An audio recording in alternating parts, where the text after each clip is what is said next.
Hey guys, good afternoon. It's Dr. Lauren here and Dr. Katrina. Hi. So we wanted to jump in here and visit with y'all before we actually head to the gym. We're getting a good break today at work and going to do some mommy self-care, so don't forget to do that too. But we're going to tackle coughs, boogers, colds, and all the things. And we want to give you 3 main steps that you can use in your family and for yourself to bounce back from that, because sometimes it just happens, but we want to give you tools that you can use to bounce back. So Dr. K, you've been getting a super frequent question this week. Yeah. And we wanted to tackle it not only for our existing practice members and community, but you wanted to tackle it for new people too. Right. So I'll let you go Take at it girl. away. Yeah. Okay. Well, so I don't know if it's a change of weather. I'm not really sure if it's just this season, but something that we've been asked a lot this week is, hey, my baby's sniffly, or we've got boogers, or we're coughing, or we've got a low-grade temperature. Yeah. Should I bring them in more often? Yes. And so all of our practice members are on wellness care, which is designed to keep their immune system healthy. Right. And it does, but we've got people kind of coming out of the woodwork who maybe haven't been adjusted in several months, and they're coming in saying, hey, this is what I have going on, and do you think we should start coming in more? And so let's tackle that. Okay, so one of the 3 steps that we're going to give you later is actually getting adjusted, and we'll go into further detail about that in a minute. But I wanted Dr. Lauren to tell us real quick, because it's been a while for some of you. For some of you, you're not on wellness care. So what exactly is a boost adjustment? You probably heard that term whenever you signed up, or maybe even 2 years ago, 3 years ago for some people, and you just don't remember. So maybe we need to bring that back full circle, talk about a boost adjustment, or I sometimes like to call it an immune boost adjustment. Yes. So an immune boost adjustment, y'all, there is a study, and there are several studies on the benefits to immune function in chiropractic, and it shocks me every time I read them. Because it's so substantial. So studies show that our immune system actually increases over 300% in some cases to help our body just fight germs and viruses and all that. So first of all, those studies are based on blood work. So they actually do blood work to check pre and post adjustment and can tell that the CD4 cells, the natural killer cells, and white blood cells and all the things that we need to defend our internal environment increase by 200 to 300% after an adjustment, which is substantial. So that's huge. The other factor I want to cover with that is something that people don't actually realize, which is most of the bacteria and viruses that actually get us sick are already in our body. So if I were to do a nose swab on you right now, or a throat swab, we could pick up some strep. And the thing is, the times that gets out of control and that strep count and that bacteria count gets out of control is whenever our immune system is lower. So we naturally have strep, we naturally have yeast, we naturally have bacteria in our body. We're actually more bacterial cells than human cells. But when that gets out of balance, which I'm really excited for you to tackle some of the things that make it out of balance that we should decrease when we're symptomatic for sure. Right. When that gets out of balance, it just creates the perfect environment for all of those bacteria cells and yeast cells and other viruses to produce out of control, because our immune system is not keeping it in check. So when your immune system isn't keeping those soldiers, those good cells that fight those things, in check and elevated, then we get sick. So getting adjusted absolutely boosts your immune system significantly. It makes sure that you have all those little soldiers marching away in your bloodstream and your sinuses and everywhere else to defend you against the own bacteria in your body from getting out of control, and also encountering other bacteria in your environment that maybe you haven't yet, and keeping that in check as well. But there are some key steps that you can take at home even that will help to keep your immune system boosted and not make your body so opportunistic for infections. Right. That's a really good word. Opportunistic. Yeah. I need glasses on when I say that. like a nerd one. And then big word. At least so tell us, right? Yeah. So tell us some things that parents can do at home as well as getting their kid adjusted. Okay, so the first thing that we want to talk about is when we are expressing symptomology, whether that be runny nose, whether that be low-grade fever, whether that be a cough, something to remember is we live in a world where we just want to get rid of it as fast as we can. I don't want to be uncomfortable for 2 seconds. Right. And while I understand that, let's bring this back to that is your body's expression of what's happening, and that's your body and your immune system fighting off all of the yucky stuff that Dr. Lauren was just talking about. And getting it out. Yeah. Like, what would happen if you didn't cough when you had a lung infection? Or what would happen if you didn't throw up when you had food poisoning? Like, exactly. You would croak. Like, the other option is concept. for you to be seriously ill. Pneumonia, everything's sitting in your lungs. Yeah, like, you gotta get it out. And for especially moms, first-time moms of little ones, fever can be a really scary thing. And so the very first thing we want to do to make our littles more comfortable is suppress that symptomology, whether it be a fever or whether it be a cough or something like that. But what we really need to do is let the body do what it's intended to do and what it's trying to do, which is fight that. Expel the mucus. The fever is raising your metabolism. The fever is the body's way to turn up the heat on that bacteria and virus. You know, I heard a really great analogy that made so much sense. And it was like, if you're gonna go camping and drink the water, and you have no filtered water, and you're gonna drink the water from the stream, what are you gonna do to kill the bacteria in that water so that you won't get sick? Yeah. You're gonna boil it. Right. So when our body increases that temperature, it's actually serving a huge purpose. And when we're coughing and boogering and all the yuck, it's a good thing. It's, yes, you are struggling, but you have to get it out.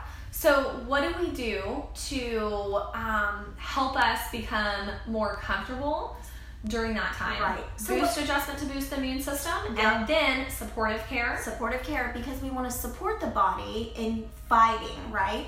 Rather than suppressing the body's ability to fight and the immune system's ability to fight. And colds will lag on for so much longer if we suppress the body's natural ability to get rid of it. Because the immune system is basically being stunted. Yeah. We're telling it, don't fight this bacteria. And we're telling it, don't cough this out. Don't get this out. And we're sending the wrong message. Right. And we can do things to send the right message. Yes. So then the next thing that Dr. Lauren kind of hit on earlier is whatever the funk is, I'm calling it the funk right now, whatever it is, we don't want to feed it, okay? So it's just like any other monster that might be living under the bed. If we feed it, it's going to grow, and it's going to get bigger and come get us in the middle of the night, right? That's what my 2-year-old tells me, so yeah, I'm gonna roll with that analogy at the moment, but that's pretty much the point, is don't feed it. So what does that look like? And I know when I say this, you're going to be like, yeah, right, Dr. K. Have you seen my kid? Well, the first thing is sugar, okay? So anytime that we have any type of opportunistic infection or invader that's happening inside of our body, we really want to suppress the sugar intake, take it down, because everything feeds off of it, whether it be a fungus, whether it be a bacteria, any sort of infection. Having sugar when we have something going on is like giving that bacteria some Red Bull. It's just gonna overproduce. It fuels the fire. And I know when your kid is uncomfortable and you think of all of the comfort foods and stuff, Sprite, juices, even Pedialyte, y'all. It has like food coloring in it. There's all these things we're just kind of taught to do, like Jell-O with food coloring and high fructose corn syrup and sugar in it. We should go the more natural route with like homemade soups. Don't worry, I don't boil chickens and make bone broth. Like, Mama does not have time for that. I love people that do, but I will get the organic bone broth from, in the package at Sprouts, and I will even sometimes like grab an organic rotisserie chicken because I don't have time to cook it, and chunk it in there with some carrots and stuff like that. I'll put gluten-free pasta in there and make like a nice soup for them. We will avoid sugar, so we'll do things that are just, dark berries like blackberries and blueberries instead of like a lot of Bananas. high sugary bananas and things. So we'll do dark berries. We will do frozen fruit. Like dark cherries, they have really high vitamin C. And when your kid is coughing and sore throat and all that, frozen cherries and frozen blueberries are like the go-to in my house instead of Jell-O, instead of popsicles. And that helps them tremendously. So just keeping that good diet, and don't give the bacteria Red Bull. Yeah, basically. the Red Bull. Okay, so the second thing in diet that I really, really want to hit on, especially during this season, is dairy. So, Ooh, dairy. So, and just real quick, the disclaimer here is I'm not saying that I don't ever give my kid dairy, and I'm not saying that I don't ever give my kid sugar. So we went to dinner last night, and her kid ate some cheese. I witnessed it. A whole cup of shredded cheese with a spoon. Okay, He begged. Yeah. It was so bad. so we're not mom shaming. There is absolutely none of that happening here. It happened. But dairy. Why do we want to avoid dairy during this time when our body and our immune system is under attack and we're really trying to fight? Yeah. The reason is because dairy is so thick, and the number one thing I want you guys to take away from this is dairy increases mucus production yes. and mucus thickness. Okay, so if your kid has snot coming out of his nose and is coughing stuff up out of his throat, and you can hear it rattling in or his yourself, lungs, or you for that matter, the last thing you want to do is dairy, because it's just going to thicken that mucus. It's just going to coat everything, and then they're just going to have more of a struggle and more of a hard time. Yeah. So dairy during mucusy season is cut it out. No dairy. And dairy's in more things than like milk and cheese. Dairy is in crackers and processed food, stuff like that. So just look for that dairy. Yeah. And you know what? The last thing that I really want to mention with this is taking time to rest, which is like literally the absolute hardest thing to do. So I know like you might have gymnastics scheduled for them, you may have your own stuff you have to do, but letting your child recharge and giving them a permission slip to totally chill out.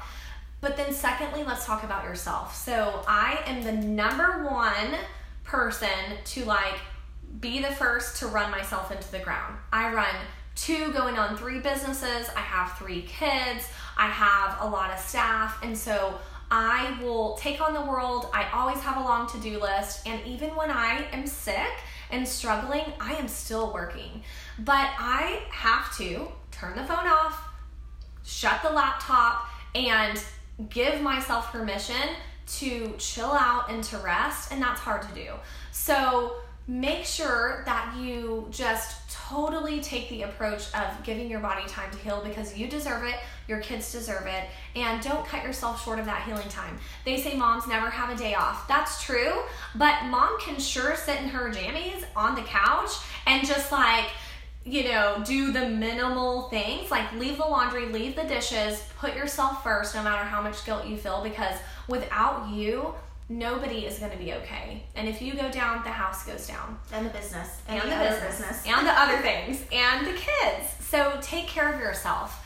I hope this was really helpful. Do we have anything else? Well, there was actually 2 more things that I Go wanted for to it. say. Go for So to wrap this up, we're bringing it back to the boost adjustments, because the most important thing when we talk about this, and whenever you ask Dr. Lauren, ask me, ask Dr. Eric, what do you do in your house? What do you do with your kids whenever you start feeling sicky or I go lay face up on that table and go, Dr. Katrina, please adjust my atlas. First bone in your neck shuts down your immune system, shuts down the nerves that talk to your sinuses, your ear, nose, and throat, and all that junk. So I'm like, okay, please, please, please. But you can stay ahead of it this season by, first step, get checked. Who knows if you have interference in your immune system?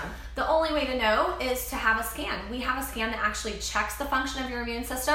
So if you've never had an immune checkup and nervous system checkup for you or your family, now's the time to do it, because the season is upon us, okay? So or number if you're one, on wellness do care, that. Yeah, if you're on wellness and care, you've been on wellness care, we can rescan you if you're having some struggles and see where that's coming from. Maybe you're not coming in enough. Maybe you had some type of serious stress to your immune system in the last few months and you need a little bit of extra help with that.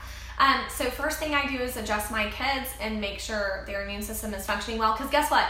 You can't de-sugar enough and de-dairy enough and rest enough you can't out-rest an immune system that's just not functioning. Right. So you have to get that main system on board and then do all that extra supportive care to help yourself through it. So honestly, fall and winter is way better with chiropractic in your back pocket or in your front pocket, let's say. It is. Because you can pull that out anytime you need it and make sure that you're well taken care of. So. And when people ask, well, how often should I be coming? Well, how often, while I'm sick and I don't want to bring him here around other kids because he's got a fever. Let me tell you, like when my kid is acting like he's about to get sick, it's the first place you go. Yeah, he gets adjusted sometimes 2 to 3 times a day, which might be excessive. I'm the first to admit it. But, at the end of the day, it's like, I want to make sure there's no interference up there going on. It works 100%. Right? So, well, thank y'all so much for tuning in with us. I hope this was super helpful. If you have any questions about your family's health and wellness and you just want to find out more information and just to find out more about your immune system, definitely reach out to us. We're happy to visit with you and make sure that you're well taken care of. And be sure to share this video with your friends and family who might be on the struggle bus. And we'll see y'all soon. Thanks. Bye. Peace out. Bye.